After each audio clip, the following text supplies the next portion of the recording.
Craftsman Days are here at Lowe's with big savings on the tools you need.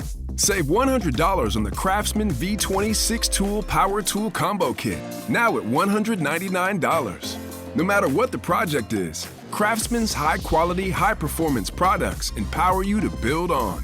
Stop by your nearest Lowe's store and check out the full line of Craftsman tools today. Valid through 6/18 while supplies last. Selection varies by location. Nats Chat is brought to you by Walters. Walk on over to Walters as the XFL has returned to D.C. at nearby Audi Field. Next home game is Sunday, March 5th. Walters is also the spot to be in Navy Yard for March Madness. More details to come as the NCAA tournament approaches.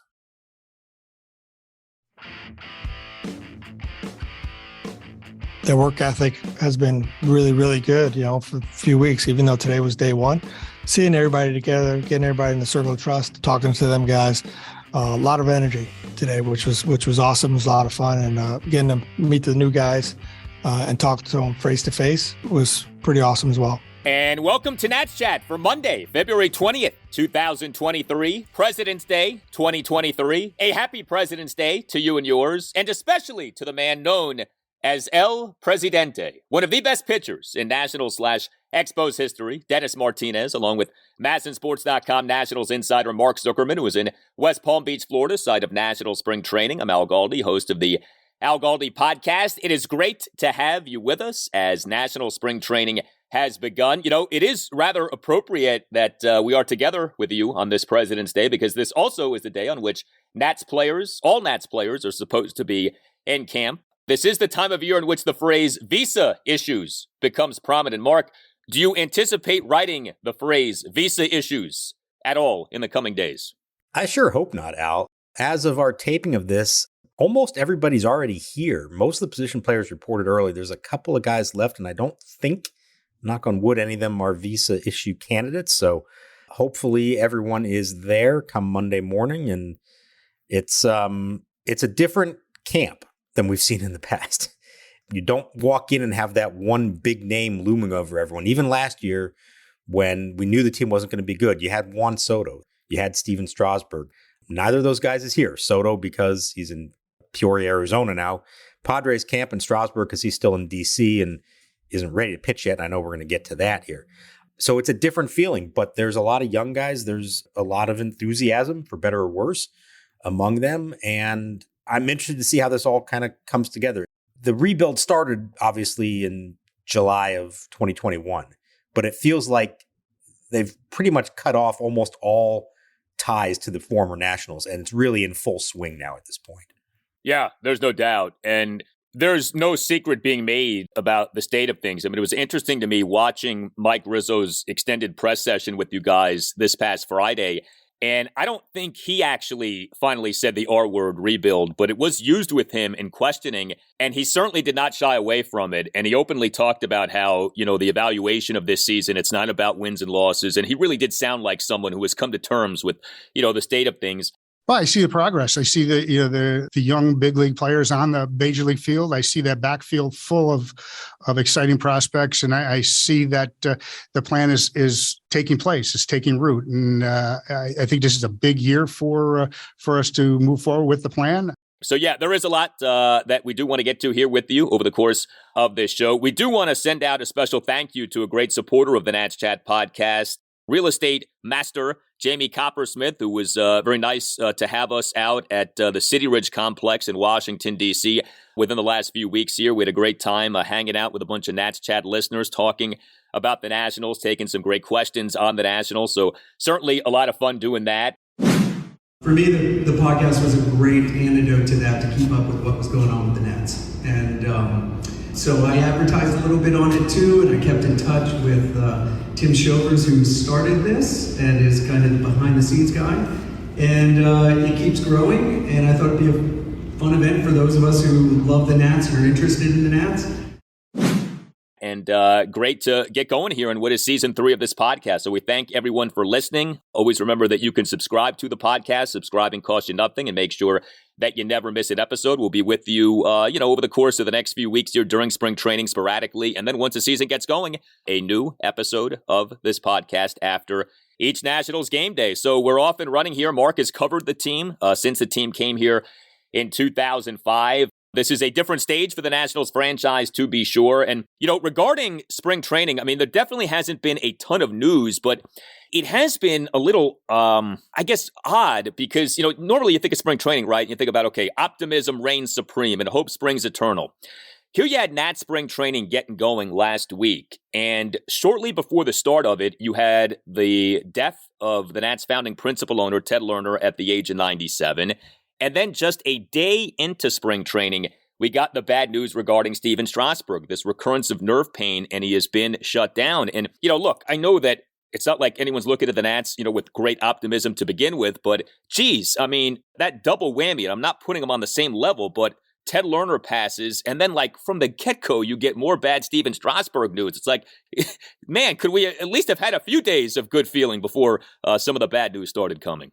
Yeah, and I get what you're saying there. I think I would also say, and for very different reasons, neither of those was a terribly unexpected development. Now, none of us knew that Ted Lerner was that sick, but at 97 years old, you never know. It can happen at any point. And, with him, talk about a well-lived life. If we can all make it to 97 and be in as good a health as he was, let's be clear about this.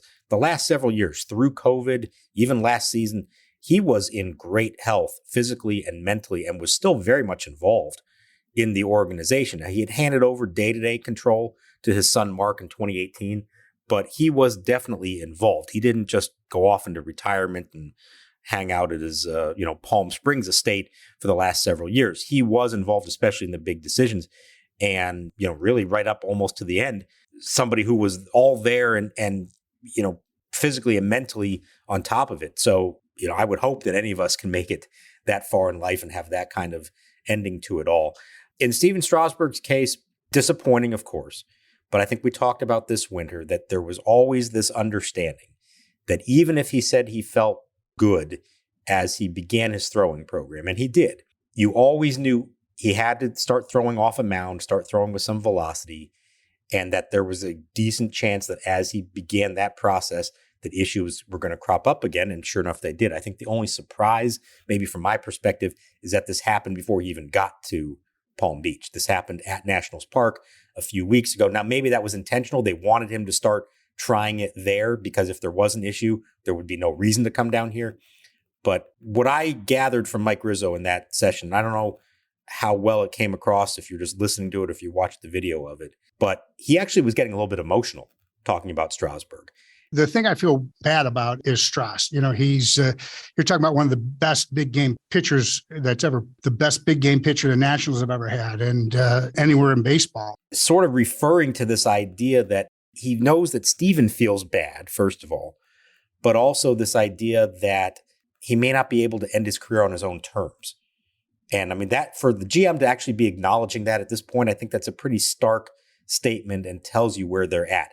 Nothing definitive. They're still talking to doctors. If Stephen wants to try to come up with another way to attack this and go after it, they will support him in that. But I think there is an understanding that they are potentially moving towards the end of the road here and that they may have exhausted all of their options. Yeah, I mean, you follow the Nats, right? Wednesday was the day on which we had the first workout for pitchers and catchers. And then it was later on Wednesday that Davey Martinez in a press conference made this Stephen Strasburg reveal. So Stephen was, if anybody worked hard, Stephen worked his butt off. I mean, he really did this whole winter. He got to the point where he was throwing bullpen and he had a minor setback. He's staying back in DC. And it's like right away, we're hit with this, that Stephen Strasburg has had another setback. And to your point about this having happened at Nationals Park, this happened off a second bullpen session. The guy couldn't even make it through 2 bullpen sessions without having another problem. And I mean, look, you do feel for the guy. Mike Rizzo expressed a lot of empathy for Stephen Strasburg in that press session on Friday. And I get it. I mean, the contract is unavoidable, but you can sort of separate that from he is a person, he is an athlete. This can't be easy for him. But man, I mean, it just slaps you right across the face. He couldn't make it through a second bullpen session off an entire offseason before he had a problem. And I know we talked about this a lot last year. I don't know how much Stephen Strasburg conversation we're going to have this season because I don't know what there is left to say, but it just does feel like it's done. And that all that is left to happen is for him to concede that it's over. And, then things are going to get interesting with this contract. But, that's a separate conversation. But, man, it just feels like it's over. And, when Mike Rizzo on Friday was talking, and you're right, he did get emotional. If you watch the video, and for those of you who don't know, you can watch the video on the Masson YouTube channel. There's a Masson Nationals YouTube channel at which you can watch these press conferences. Rizzo welled up. He got red in the face, it looked like. Maybe his eyes even got watery. But you're right. If you listen to the audio, you can't really tell. But he did turn red. It looked like he was getting upset. But even he said he wasn't really surprised by this. And I think that kind of stands out as much as anything to where no one is surprised by this. The fact that this happened again off a second bullpen session isn't really that surprising. And so I don't know where you go from here. I don't know how you can feel okay, well, let's just give it another shot. Okay, you can, but does anyone expect a different outcome? No, not without some other kind of dramatic development here. And I think the key is you can go talk to doctors. You can try to come up with some kind of plan. But I think it's clear that what they've been trying to do hasn't worked. And to think that, well, just with more rest and then you start up again, that's going to result in anything different. I also don't think, and I don't know that it would make a difference or it's even being recommended to him, but I also have got to believe that there's no other surgery to take place. And even if it was offered to him, he may not want to do that again. The man has had quite a few of these now, and I'm not sure that he really wants his arm or his shoulder cut into again. And so I think that's where the sadness comes in, that we all want to believe that we can go out on our own terms, that a player can decide when his career is over. And, Ryan Zimmerman, he got to do that. And it was a really special thing for him. Most players, unfortunately, don't have that opportunity. The game tells them when they're done, either because their performance gets to be such that it's not competitive anymore, or their body breaks down and they can't do it anymore. And that seems to be where this is going. And I think that's the sad part of it, is that for all that Stephen has given to the organization and all that he's put on his arm and everything else, and the highs that he had, certainly to lead them to their best moment in franchise history, you would have hoped that he'd get to reap the benefits of that, not just financially, because of course he's got that, but that you could continue on. I remember thinking after the World Series that year, he's still got a shot at the Hall of Fame. If he could stay healthy, it was going to require several more seasons of pitching at that level. If he could stay healthy, and that was always a concern with him. But he's made 8 starts since then, made 1 last year. He doesn't appear as though he's going to be ready to make one anytime soon this year. And I think there was even also deep down, even if they knew he's getting close to the end, this idea of, well, maybe he'd be good enough to come back and pitch a little bit, and he could pitch at Nationals Park. Remember last year it was in Miami. Come back and pitch at least once, maybe in front of the home fans. And again, who knows? Maybe there's some chance that could still happen. But where he is right now, it seems like a long way off. And I think they are getting closer here to acknowledging that they've approached the end of the road. It really is something. We know that Major League history is filled with pitchers who fall off a cliff, right? It just kind of goes. I can't think of another instance of this drastic and sudden of a fall, where October 2019, he's the World Series MVP. December 2019, he gets the 70-year, $245 million contract. And then that's it. He's made 8 starts in the regular season at the major league level since then. Usually you maybe have a season or two of you transition into being bad. I think about somebody like Felix Hernandez. He was great, and then things started to come apart, and then he became bad. But it wasn't like he went from great to bad in 1 year or over the course of a few months. Actually, the closest thing I can think of to this is Jordan Zimmerman, who left the Nats, went to Detroit, and was just awful for his entire tenure with the Tigers. But at least he pitched, he got hurt a good amount, but at least he had multiple seasons beyond his tenure with the Nats. This is, you go from your peak World Series MVP off, by the way, a 2019 regular season in which he was pretty durable. That was the other thing. When they re-signed him in December of 19, I remember saying, this is risky, but Strasburg did demonstrate a durability this past season to where, maybe he's kind of figured some things out with his health. And instead, it has just all unraveled. And, the poetry / irony / whatever you want to call it of on the spectrum of mega money starting pitching contracts, the Nats are on one end with maybe the greatest success of them all in the Max Scherzer contract, and on the other end with maybe the biggest fail of them all with this Stephen Strasburg contract. It's almost like the baseball god said, okay, you got one over on us with Max, but now we're going to do you with this Strasburg scenario. Like, that is something. The two extremes the Nats have experienced with mega money pitching contracts over the last decade or so. Yeah, it is pretty striking. And when we look back on this era and think of those two contracts and how they played out, one of them you could not have asked for it to go any better, other than the Nats keeping him through the end of it. But that was for other reasons. Max certainly delivered and then some for the entirety of his 7-year deal. And then Stephen, of course, has not really been able to deliver at all since signing the most recent extension. But, like you were saying, in most of these cases, the pitcher ends up being not as good, but they do pitch. And then maybe they deal with something physically. The problem has not been that he hasn't been a good pitcher. It's that he hasn't been able to actually pitch, to actually take the mound. And that was so sudden. And I think, the questions that are forever going to be out there and you wonder are, number one, did all the extra work in October 2019 cause anything?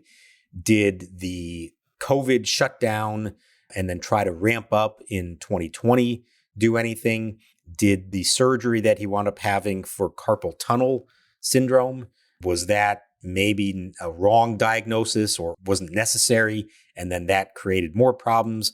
And then ultimately the thoracic outlet surgery. It just, this series of events in which nothing could go right for him beyond, when he signed that deal in December after the World Series. It's pretty crazy. And, you're trying to think of comparable examples. Maybe the closest one, sounds crazy, but Sandy Koufax, who was forced into retirement at age 30, shocked the world. The question is why. I don't know if cortisone is good for you or not, but to take a shot every other ball game is more than I wanted to do, and to walk around with a constant upset stomach because of the pills, and to be high half the time during a ball game because you're taking painkillers. I don't want to have to do that. Now, he was pitching great up to that point, but he had significant elbow problems. Probably, we didn't know it at the time, probably had a torn ligament in his elbow, would have had Tommy John surgery if it was available to him, and his career just ended just like that. Now, Strasburg, it's been a slower issue, and he has made a few starts and several surgeries. But yeah, there are not a lot of examples of pitchers like this who hit the peaks that he did and then have the rug pulled out from underneath him like that. Hey, are you a law firm partner or associate stuck in the minor leagues like Joey Fourbags Meneses? Your employer might be holding you back from your true potential. Maybe another law firm can get you what you need. More money, better support, better client contacts, or a better brand name. You need a better agent. You need Mason Kalfas. Mason Kalfas, he started Zenith Legal in 2015 to be the best legal recruiter in the nation, and he has succeeded. He has placed partners and associates at over half of the largest 100 law firms in the U.S. He specializes in working with lawyers at major law firms and government agencies such as the DOJ and SEC. Like Joey Meneses' big breakout, Mason Kalfas can help you identify what you really need to accelerate your legal career. He will work with you to find the best law firm for your practice and negotiate you the absolute best deal, a deal worthy of a superstar free agent. The legal market still is very strong in 2022, and there's no better time than the present to think about making a move. You need to call Mason Kalfas at Zenith Legal. His number is 202-486-3535, or you can check out his website at zenithlegal.com. He has a team of recruiters across the country, but you will get tons of personal attention from Mason. It's time to launch your career into the upper deck. Call Mason Kalfas today. Go Nats and go Joey. The 1-2 pitch to Abrams. Swinging a ground ball, base hit right field. Here comes the winning run call. He'll score. They're going to mob Abrams around first as the Nationals beat the Braves 3-2 in 10 innings. Some happier thoughts, or at least happier things to be thinking of with the Nationals. So, we know the deal, right? So much of this season is about how the young potential building blocks perform. I mean, it seems to me you have like 6 guys in particular to be thinking about, and you certainly can expand beyond the 6, but you think about Mackenzie Gore, Cade Cavalli, Josiah Gray, Keibert Ruiz, Luis Garcia, and CJ Abrams. Like, those 6 guys are the 6 on whom I would like to think we're going to focus on for the bulk of this upcoming season. Anything stand out to you over the first week or so of spring training in watching, those of from that group who have been there, things that have kind of stood out to you? I guess in particular, it would be with the pitchers and with Keibert Ruiz. But I mean, these are the guys who we're going to really be fixated on as this season goes on. Yeah, I agree with you. I think those are the big 6 that we should be focused on right now. And there could be more coming, maybe before the season is over. But at the moment, those are the 6 that you're hoping to build around. I think what stands out with the pitchers, all 3 of them are healthy right now, knock on wood.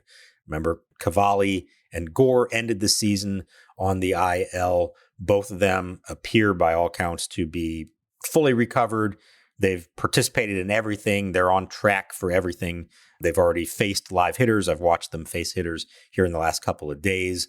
Everything seems to be good with them. They're in a good mood, and they understand that this is a big opportunity now for them. And Josiah Gray, health was never the issue. He made all his starts last year until they decided to shut him down. The issue with him was more fine-tuning some things to become a better pitcher. He certainly has worked on that stuff. I watched him today facing live hitters, and that straight line to the plate that we talked about all last year, not flying open, not with that front foot turn to the side, much more in line with the plate. So far so good. He faced live hitters for the first time and was pleased with that. And of course, there's a lot more to go. Let's see how he does when he's really facing hitters in games, and then when it really counts come April. But they're all in a good mood and encouraged. And I think what's interesting is you hear them talking about, I think they've turned the page as a franchise and understand that the focus is now on the young guys. Yes, Patrick Corbin is still here. Yes, they're hopeful that he can be better. God willing, he can't be any worse than he was last year. And he may still end up being the opening day starter just by default because of seniority and the lack of experience of the other guys. But they're not trying to suggest that he is the leader of this staff moving forward. They know it's about those 3 young guys leading the way, not just this year, but beyond. And so I think rightfully so, they are the center of attention here. Keibert Ruiz, everything looks great. He's talked about trying to do even more now in his second year. He had a lot thrown on his plate last year. First time, it wasn't officially a rookie, but essentially as a rookie catcher. Everybody agreed he had a fine season, but they know there's more there, especially offensively, and he's worked on that. Luis Garcia, he's bulked up. He looks like he's ready to try to hit the ball for some more power. I saw him take Hunter Harvey deep to the opposite field during live BP for whatever that's worth. And CJ Abrams just got here today, but he's excited to be here. And everybody throughout the organization talks about what a difference it made when he joined the team and was playing shortstop every day and the positive effect that had defensively on the pitching staff. So, I mean, there's a legitimate reason in all 6 of those cases to feel good about what they could be. Of course, they all have to actually go out and now prove it. I do think that this season is a significant season for the 2 big pieces who the Nats got back from the Dodgers in the Max Scherzer, Trey Turner trade, Keibert Ruiz and Josiah Gray. And I don't want to be overly dramatic and say it's like make or break for those 2. I mean, I would not say that. But, each guy is going now into his 3rd major league season. And, there definitely are higher levels that each guy needs to get to. With Keibert Ruiz, you do want to see him become more of an offensive force. They did not trade Max Scherzer and Trey Turner to just get a nice catcher or a decent catcher or a guy who's pretty good defensively, and you don't worry about the offense. Like, no, the idea was for Keibert Ruiz to be a franchise catcher or close to that. His offense has a ways to go. So I am very interested to see in what kind of an offensive season we get from Keibert Ruiz, with the understanding that with catchers, sometimes it does take a while for the offense to come around. So I keep trying to tell myself that, but he does need to be better offensively than what he has been. With Josiah Gray, it is disturbing what we have seen over these last 2 seasons. He has stayed healthy, which is good. And maybe all of these experiences are going to end up lending themselves toward him becoming the great pitcher that we want him to be. But 40 starts, 211 and a third innings, an ERA of 5.11. And of course, what has been so disturbing has been all of the home runs that the guy has given up. And, we know that has to come down. 53 home runs allowed in 211 into third innings. So I think it's really important that we see a better Josiah Gray this year. I think with Cade Cavalli and Mackenzie Gore, look, we want to see excellence from them as soon as possible. But the truth is, if each guy has a rough 2023, he's going to be given ample opportunity in 2024 and beyond. And I would think that each guy is going to have some sort of a workload limit given the injury histories and the youth of those guys. With Josiah Gray, again, I'm not saying make or break, but boy, it would be nice to see him not have an ERA above 5, let's say, this season. It would be nice to see him not give up so many home runs. And with all of this talk about the mechanics, I do think that it's important that he in particular shows us something this season so that we can feel like these two guys who the Nats got in that trade that really has served as sort of the flagship of the rebuild, right? Max and Trey to the Dodgers, and you get back 4 players highlighted by Josiah Gray and Keibert Ruiz. I think it's significant what we get from Josiah Gray this season. I agree with you. I think they would probably admit it too. And I look at it this way. The Soto-Bell trade, where you got 5 prospects out of them, you really do need at least one of them to become a star. Maybe several years before we know that, but you need at least one of them to be a star and at least one more of them to be like a really good player and another one to be a solid big leaguer. You need that because of who you gave up. In the Scherzer-Turner trade, I don't think they necessarily have to be a star. You would love for that to happen, but I think you understand you traded away 2 months of Max Scherzer, 1.5 years of Trey Turner, but you do need these guys to be viable long-term pieces to the puzzle. I think Keibert Ruiz has the best chance of the two to be a top-notch player at his position. Like there's a ceiling there that he could be an all-star catcher because of what that position entails. We know he's got the defensive skills, the throwing skills, got to get better at calling games, but I think with experience that comes. And he's got to be able to hit, 270, 280 with some pop. And I think he has the ability to do that. And if he can be that, that's great. You want that. In Josiah Gray's case, he's the first to admit that he wasn't really fully satisfied with last year, nor should he be when you look at the final totals. There were moments within it that you said, hey, okay, there's really something there. I think what's striking to me here is 2 ways that he's trying to go about being better and avoid those big blow-ups that he had, and particularly the home runs. The mechanics thing we talked about, trying to be more on a straight line to the plate, that's about trying to fix his fastball to not leak back over the middle of the plate. That's the pitch that killed him last year, the fastball. The other thing that he's doing, and I think in some ways is a little more subtle, but maybe more interesting, he's trying to incorporate more pitches into the mix. He told me that he's now working on a cut fastball that's going to move a little slightly.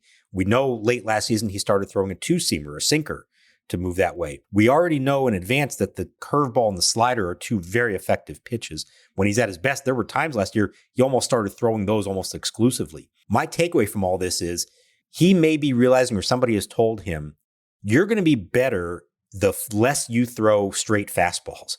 So you've got to find other pitches to throw. Now you got to have something with velocity on it, but it's going to have to be moving somewhat, or at least keep hitters off balance and make them not just be able to sit on a pitch coming straight at them. So a cutter is going to be close to fastball speed, maybe breaking a little bit away from righties, in on lefties. A sinker is going to be breaking in and down on a right-hander, away and down on a left-hander.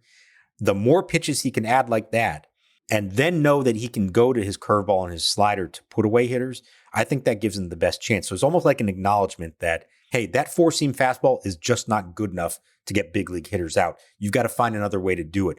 We'll see. That's a lot of stuff there to discuss and to evaluate, and a lot of things that have to go right. But I think there does seem to be a concerted effort to try to mold him into being a little bit of a different kind of pitcher than we saw last year. Yeah, I'm always sort of hesitant to say, all right, young pitcher, add more pitches to your plate, because it feels like that could really become confusing. And especially for a guy with mechanical issues, if he's got to start worrying about all these different pitches that he's trying to throw. But, maybe in doing that, he does sort of stumble into a formula that works for him. Every pitcher is different. And so maybe he's one of these guys who has to use an array of pitches in order to be successful, because what he has been doing so far has not worked out so well, and he's gotten hammered. And remember this, too, with the home runs. Last year especially, that was a down season for home runs in the majors, and yet still he gave up a lot of home runs. So you think about, what if we were in a home run-happy environment? How bad might things be? So he's got to get that under control, and if he does, he still can be a very good pitcher. We are only talking about 200-plus major league innings in the regular season. that's really not that big of a sample size. But I think the concern would be if he has a third consecutive disappointing season for the Nats, you do start to creep into that Eric Fedde territory of first-round pick. Is he going to pan out? Why is it not happening? Do we need to be more patient? What's going on here? And, you end up waiting for something that maybe never comes. So I'm excited to see what we do get from Josiah Gray this season. We know we have a bunch of new rules in MLB this coming season. And I know one of the first videos that you tweeted out from National Spring Training was Kyle Finnegan working with a pitch clock. I mean, I think you certainly could argue out of all the changes, the pitch clock may well be the biggest thing. Are pitchers at Nats camp routinely throwing with pitch clocks? Yes, they are everywhere you look. They've got them set up in the bullpens, on the practice fields. They are very much trying to get them used to this idea.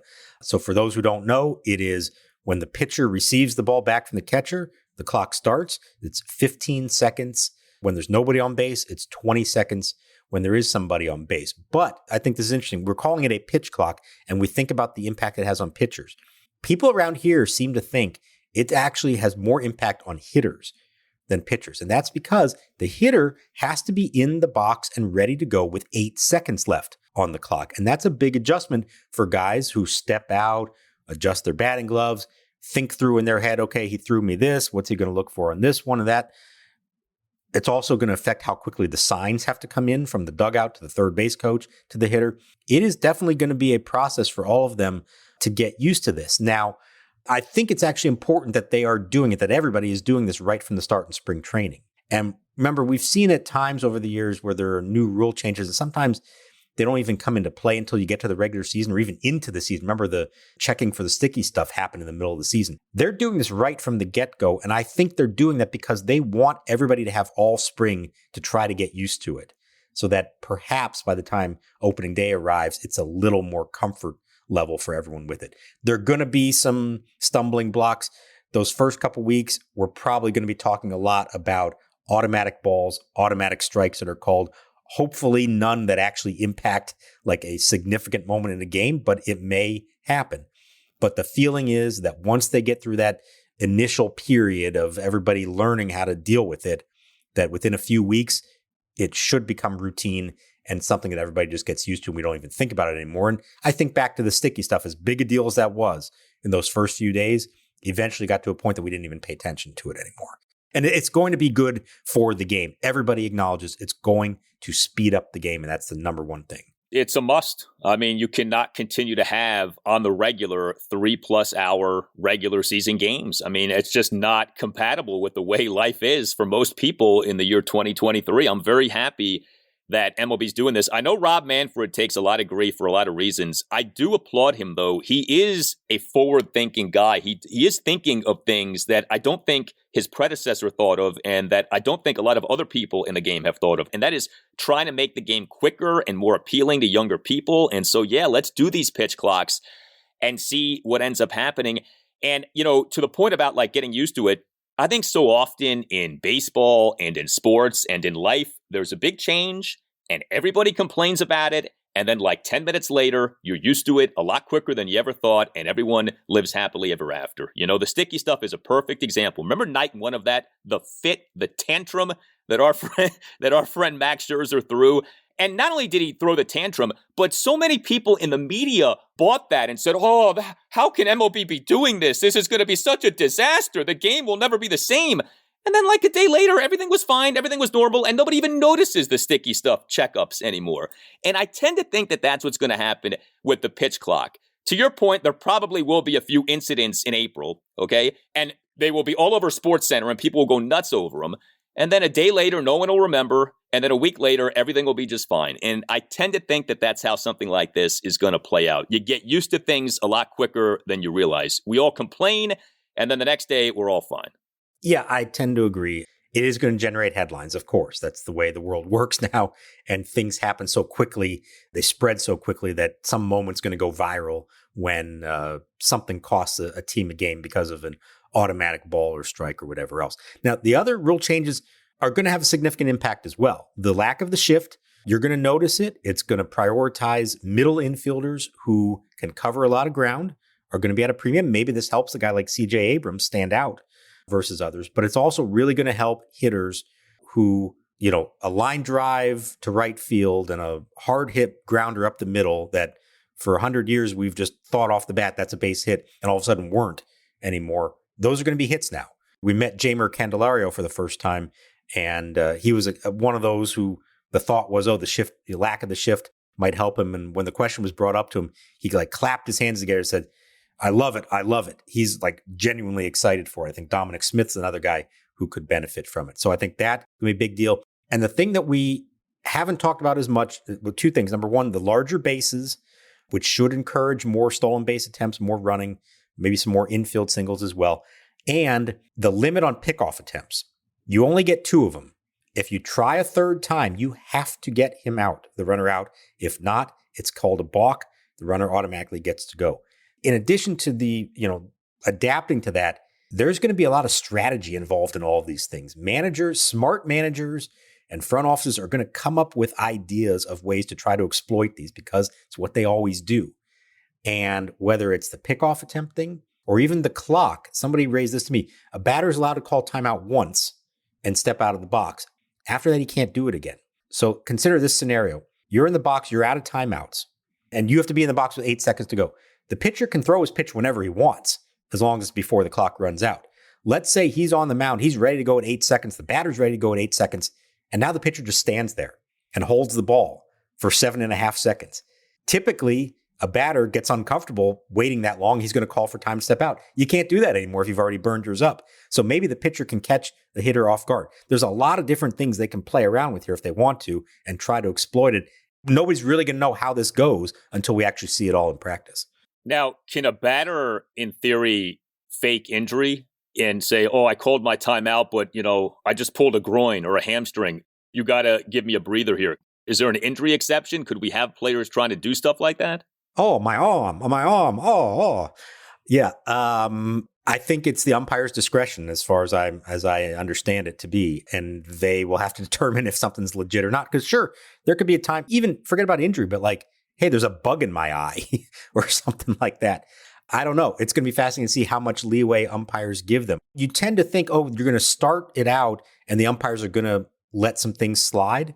My understanding is they've told them, no, you need to enforce this from the get-go, and it's going to upset some people, but it's the only way to get them to adapt and get used to it. And so there could be some ugly moments here early in the season because the umpires are not being lenient and they're going to enforce all of these rules. I'm interested to see how strict these umpires are because years ago, and I mean years ago, the umpires were told to strictly enforce batters needing to have 1 foot in the batter's box at all times unless there's a real reason to say, okay, go ahead and step out fully. And umpires, by and large, have done an awful job of enforcing that for years. That's one of the reasons why we've had to go to the pitch clock, because I don't think these home plate umpires have done a very good job in that regard. I think these home plate umpires are culpable in these games being as long as they are. So I'm interested to see that. Do these umpires actually, uphold the law of the land now with everything going on here? We'll see. When Angel Hernandez is in charge, I think we can be confident that everything's going to run. It's going to be a tight ship. Everything's going to be just fine. Hey guys, it's Al Galdi for Window Nation. Spring training time is a time for optimism, but unfortunately also is a time, at least early in spring training, for cooler temperatures. Well, Window Nation has the coolest deal ever to keep you warm. See what I did there? Pay zero down, make zero payments, and get 0% financing for 24 months. That is 2 years, no interest, plus get 2 free windows with every 2 windows that you buy, no limit. Take advantage of Window Nation's deep discounts, all while reinvesting in your biggest asset, your home, not to mention the energy savings for years to come. Get yourself some great Window Nation windows by calling 866-90NATION or visiting windownation.com, and make sure that you tell Window Nation that Al Galdi sent you. New Window Nation windows will save you money. Will save you up to 30% on your heating bills. Are your windows leaking? Hey, that can cause serious structural damage to your home and can cause mold to grow. Leaky windows can allow mold to grow inside your home completely unnoticed. Take care of that. Now is the time to get yourself some great Window Nation windows. Take advantage of this terrific offer. 0 money down, 0 payments, and 0% financing for 24 months. Hey, the Nats might even be sold before you end up having to pay Window Nation. Call 866-90-NATION or visit windownation.com and tell Window Nation that Al Galdi sent you. That's windownation.com or 866-90-NATION, and make sure that you tell Window Nation that Al Galdi sent you. Ted Lerner helped bring baseball back to D.C. His company created homes and he owned popular shopping destinations that thousands of us visit. That's right. The Nats owner died on Sunday. The Washington Post was first to break the news this morning, reporting the 97-year-old died from pneumonia complications. Lerner's family bought the Nats back in 2006. They oversaw the construction of Nats Park and the development in Navy Yard.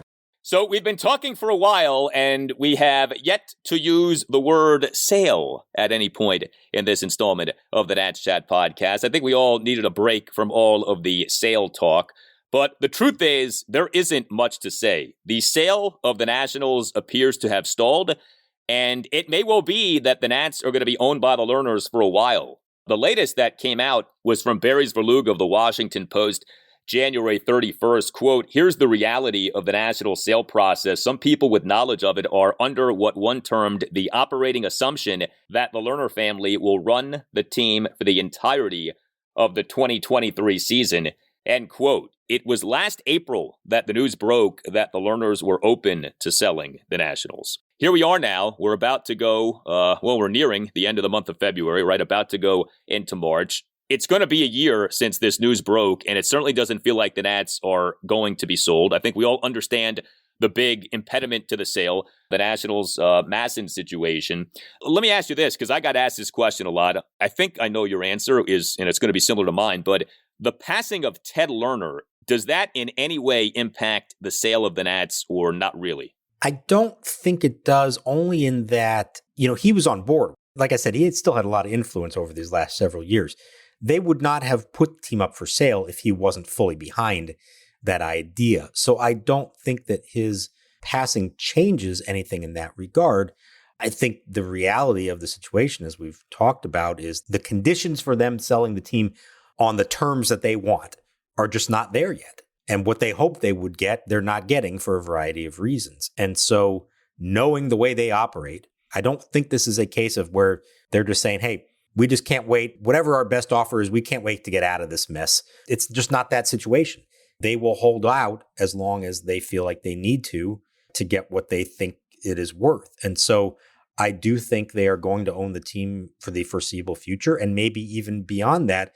But I think the question that it raises, and I tried to bring it up with Rizzo during his press conference with us, Rizzo is entering the final year of his contract. David Martinez entering the final year of his contract. These are big, uncertain questions that they have and need to have answered before they know what their future is. But even beyond that, we saw how little they spent on the roster this year. They spent $16.5 million in free agency this winter. That's nothing. A year from now, if the Lerners still own the team, are they going to be in a position to spend more? Are they going to want to spend more? Is Mike Rizzo, if he's still the GM, going to go along with that? Or is he going to feel like, let's say some of these young big six we talked about start to step up and some of the other prospects are getting closer. Is there that Jason Worth move coming a year from now? And is the ownership willing to make that kind of commitment? So that's, I think, the huge looming question mark here. I don't see a sale of the team happening anytime soon now. But can they proceed on this path that they're on, where you have a bare minimum payroll? They're going to top out probably around $100 million, which is their lowest in more than a decade. And that's kind of a false number because 60% of that goes to Strasburg and Corbin alone. They're not paying money to anybody else. So a year from now, are they going to keep operating like the Oakland A's or the Tampa Bay Rays? Or are they going to start trying to invest again? We all felt like a new owner would step in and do that. Are the Lerners, if they're still in charge, going to do that? And I don't know the answer to that question. Few things in sports are worse for a team than lame duck ownership. And now that we know that the current owners of the Nats don't really want the Nats anymore, but are sort of stuck with the Nats because of this Masson situation and because the Lerners aren't getting what they want for the Nats, I think that makes things even worse. You know, it would have been one thing if you say, all right, the Nats are up for sale. We went through the majority of last season knowing that, but they got sold early in the 2022-2023 offseason or early in the 2023 season. If this is going to extend for a second season now, and maybe beyond that, where you're owned by someone who doesn't really truly want you, that's bad. That's bad for morale. That's bad for baseball operations in terms of the front office. That's bad for building up a proper roster if, in fact, you get to a point on the win curve at which you want to start spending money to try to become a contending team again. And, you know, I watched the exchange that you had with Mike Rizzo when you brought up his contract situation. So for those who are unaware, the Nats this past July 2nd announced having exercised the 2023 contract options on Mike Rizzo and Davey Martinez. Each guy is going into the final season of his contract. And, you know, Mike answered the question the way that he needed to answer the question. You know, I've worked on one-year contracts throughout my career and all that kind of a thing, and that's fine, and he should say that. But the sort of vibe I got from Mike was he's kind of over all of this. We're so locked in on the day-to-day baseball side of it. I don't have time or the energy or the inclination to get involved in what's going on above me. They'll give me my marching orders, and I will do them to the best of our ability. And he's had to answer questions or at the very least deal with contractual uncertainty for a very long time.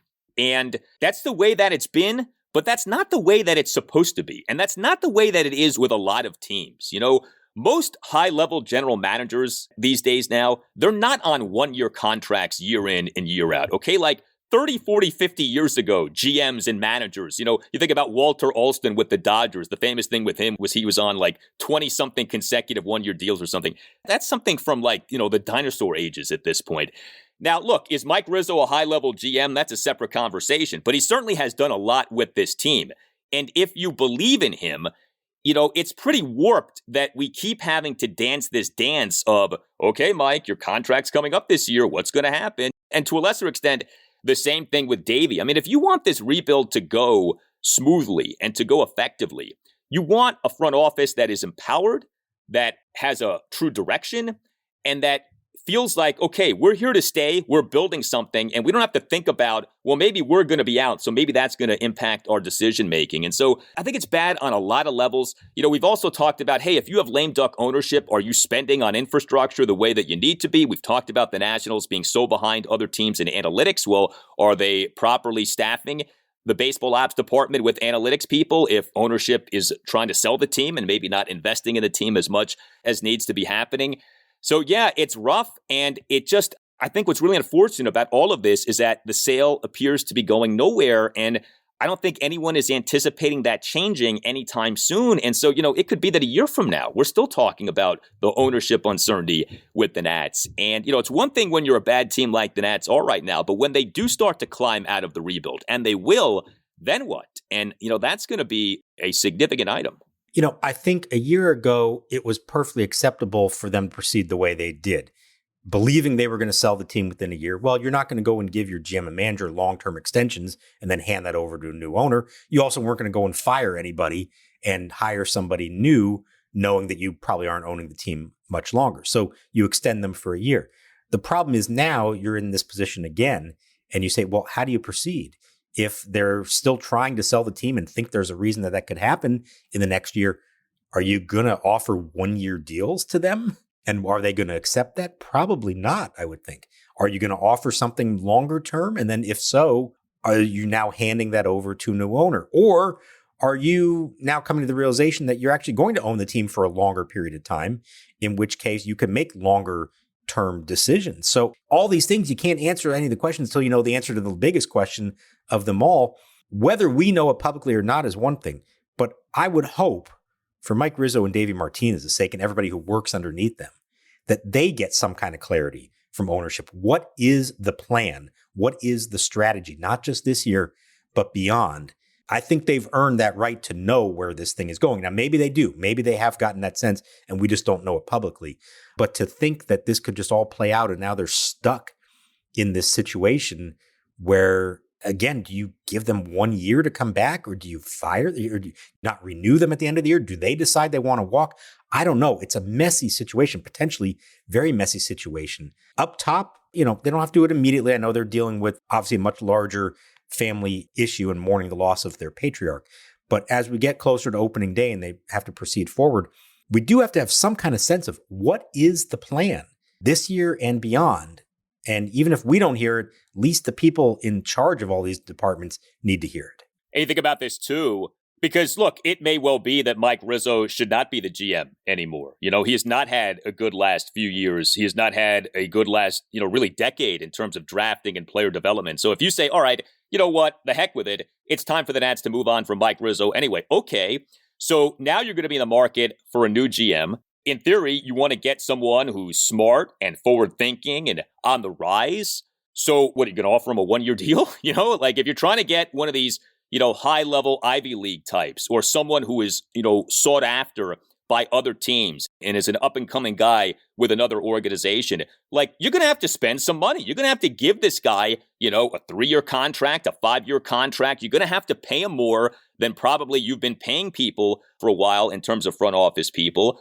Are you going to be willing to do that if you are trying to sell the team and are not, all in on owning the team? And so that really is problematic. Lame duck ownership is bad. It's a kind of thing that filters on down throughout the organization. And so, hopefully this thing gets resolved sooner rather than later. But, until the Masson thing gets resolved, it's hard to see the Nats being sold. I know there is a prevailing belief that until the Orioles are sold, the Nationals will not be sold because the Orioles being sold might lead to some sort of resolution with the Masson situation. And then the Nats get sold. But what if the Orioles don't get sold? So, you can twist your mind into knots thinking about all of this. But it doesn't take away from the fact of this is not a good predicament. With the Nats, there's the baseball on the field situation and there's the ownership situation. And, they're two situations that are big deals, but they're tied together. And I don't know if one gets fixed before the other gets fixed. And that's kind of the problem with all this. So we shall see. Well, we are thrilled to be with you for Season 3 of the Nats Chat podcast. Always know that you can reach us via Twitter. You can tweet us at Nats_chat. You can email the podcast as well, natschatpodcast@gmail.com, including if you would like to sponsor the Nats Chat podcast, email Tim Shovers, natschatpodcast@gmail.com. You can find us on Instagram too, at natschatpodcast. If you're listening to this podcast on Apple Podcasts or on Spotify, please consider giving the podcast a 5-star rating. And if you're listening on Apple Podcasts, please consider writing a review of the podcast. The ratings and the reviews help us out a lot, and we thank you very much for doing them. All Nationals radio highlights on Nats Chat are courtesy of 106.7 The Fan. We thank Tim Newmark for the great new opening theme of the Nats Chat podcast, and we thank you for listening. For Mark Zuckerman, I'm Al Galdi, and we'll talk to you next time on the Nats Chat podcast. The 0-2 pitch. Ring him up, strike 3 called. A curveball over the inside corner, locked him up at 70 miles an hour. Espino has 2 strikeouts in his 3rd consecutive 1-2-3 inning. Paolo is fan 5.